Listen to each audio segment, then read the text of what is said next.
Learning you have a debilitating disease can be a life changer for anyone, but everybody responds to the news differently.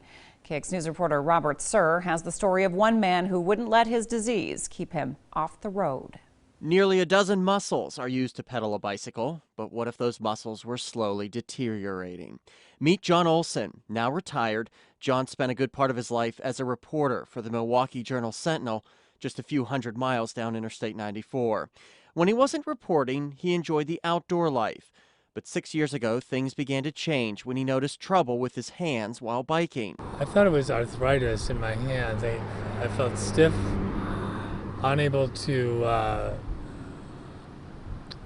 not as adept as I had been. And I went to a doctor, and he said, well, they tested, and he said, well, I think you have muscular dystrophy. Muscular dystrophy is an incurable disease that results in a progressive loss in muscle mass and strength.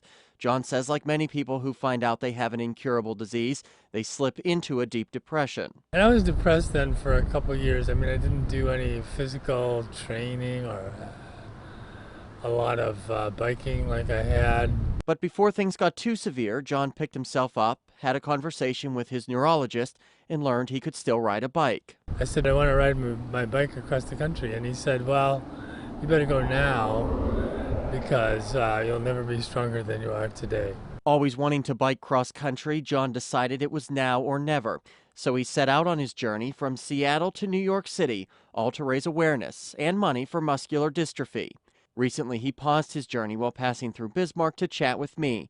He tells me he now has more good days than bad. I had terrible days at first when I just wasn't quite in shape. We did 30 miles, for a few days. Now I'm not afraid of hills. I'm better at it. He says he's already well surpassed his goal of $5,000, but for John, it's not about the money. It's about finishing his goal to prove a disease like muscular dystrophy doesn't have to end the fun in life. Reporting for KX News, I'm Robert Suhr. And John says he hopes to make it to his hometown of Milwaukee by the end of the month and reach New York City by the end of August. If you'd like to donate to the MDA on behalf of John's ride, we've got a link up on kxnet.com. And coming up,